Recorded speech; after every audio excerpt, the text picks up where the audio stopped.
అక్క చెల్లెలందరికీ, ఆడపడుచులందరికీ, ప్రతి ఒక్కరికి నా హృదయపూర్వక నమస్కారాలు. కాలేజీకి వచ్చాక చాలా సంవత్సరాలు అయిపోయింది. నెల్లూరులో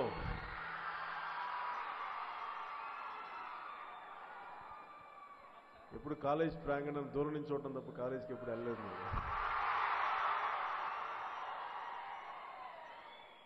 కాలేజీలో చదువుకోవడం, అందరితో కలిసిమెలిసి ఉండటం చాలా అదృష్టం అని తెలుసు. నాకు అదృష్టం దొరకలేదు.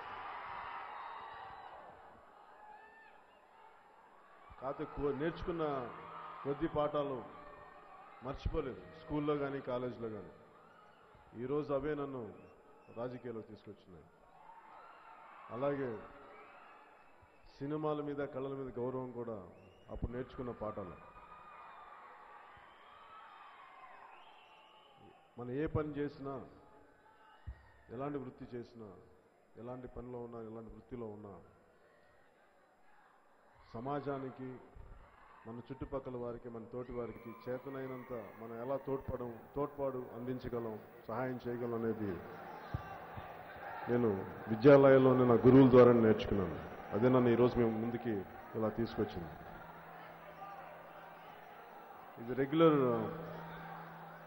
ఒక మామూలు పొలిటికల్ స్పీచ్ అయితే వేరేగా మాట్లాడేవాడినేమో. ఇంతమంది విద్యార్థులు మీ అందరినీ చూస్తుంటే నాకు ఎలా మీకు మాట్లాడాలో తెలియట్లేదు. మీరు ఎవరు